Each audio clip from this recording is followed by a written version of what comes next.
Think you're crushing your bicycle crunches? Be honest. Are you really feeling that deep, controlled burn in your abs, or just yanking your neck and flinging your legs around like you're pedaling for your life? Because here's the truth. Most people absolutely butcher this move. They think they're sculpting six-pack lines, but what they're really doing is training their hips, straining their neck, and leaving their core half asleep.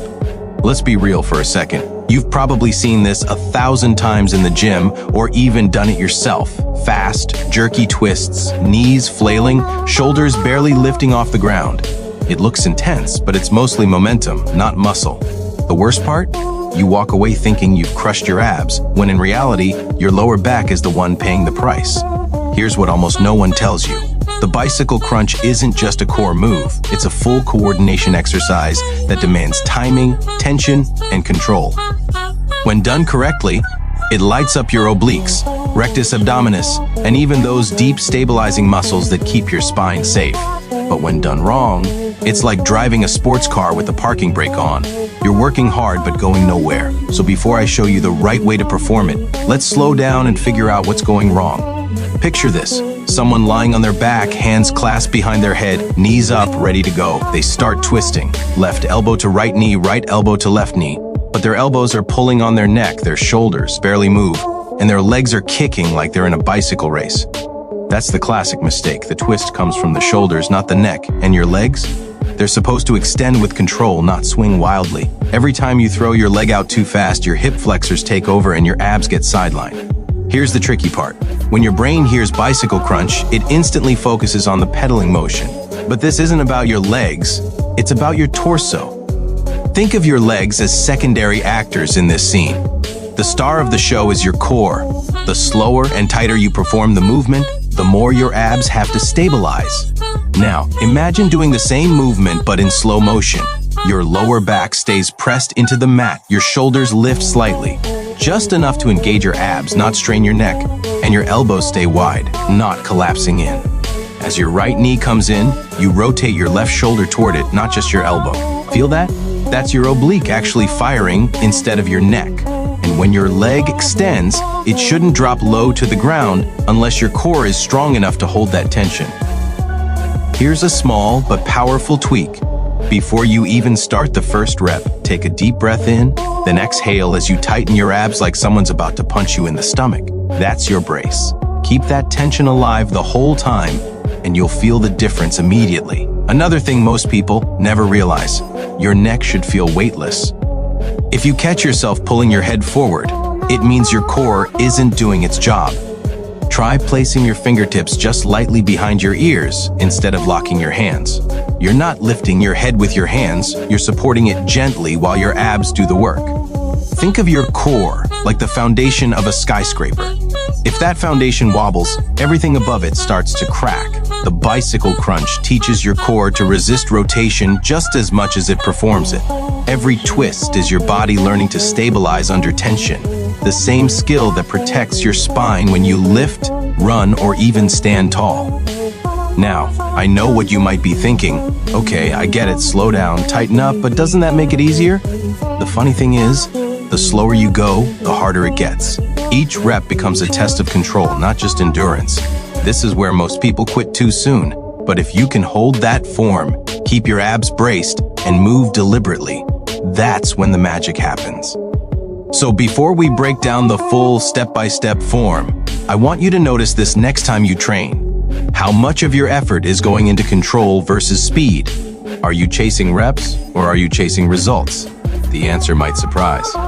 And in the next part, I'll show you exactly how to perform the perfect bicycle crunch so you can finally make every twist count. All right, this is where everything comes together. You've learned the traps, you've seen the mistakes, and now it's time to perfect your bicycle crunch form. The right way, the smart way, the way that actually builds strength instead of stress. First, set yourself upright. Lie down on your back with your knees bent and feet flat on the floor. Take a second before you move, because setup is everything. Place your hands lightly behind your head, but don't interlock your fingers. Your elbows should point outward like the wings of a bird, not collapsing in. This instantly opens your chest and keeps your neck free from strain. Now, here's where most people rush, but we're going to slow it down. Draw your belly button slightly toward your spine, press your lower back into the floor, and take a deep breath in. When you exhale, lift your shoulders just high enough that your shoulder blades hover off the mat.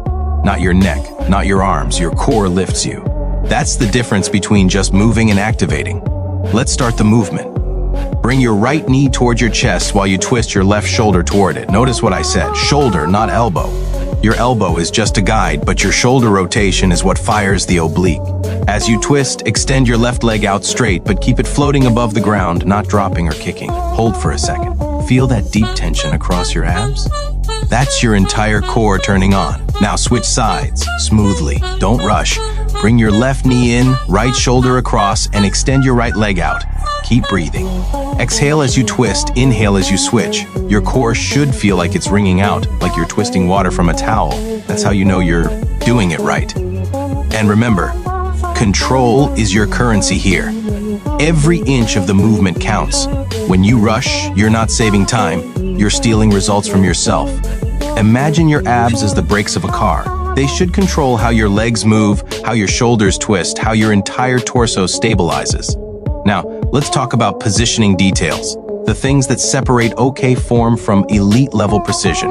Your lower back should never lift off the floor. If it does, your hip flexors are taking over. Try this cue. Picture your spine glued down from ribs to tailbone. When your leg extends, only go as low as you can while keeping that glue intact. If your back arches, lift your leg a bit higher. This ensures your abs, not your lower back, stay in charge. Your chin should stay neutral, like you're holding an apple between your chin and chest. That gentle space keeps your neck relaxed and your core responsible for the lift. Your breath, don't hold it. Every exhale is a signal to your body to contract harder. Try to exhale through your mouth as you twist, feeling your ribs compress. Inhale through your nose as you transition to the other side. It's not just breathing, it's fueling your movement. And here's something advanced lifters know. Tension isn't just about your abs. Engage your thighs slightly, flex your quads, point your toes softly. This turns your legs into extensions of your core instead of loose weights swinging around.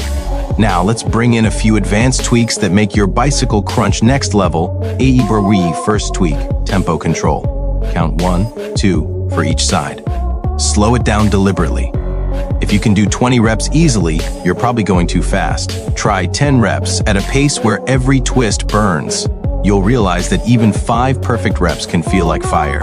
Second tweak, mind-muscle connection. Don't just move, feel. Visualize your obliques shortening and lengthening. Imagine your abs cinching your waist tighter with every exhale. The stronger that mental connection, the more efficiently your muscles activate. Third tweak, range of motion awareness. Most people over-twist or under-twist. Here's your rule. Twist only until your shoulder aligns roughly over your midline, not all the way across your body. Too much twist and your spine compensates.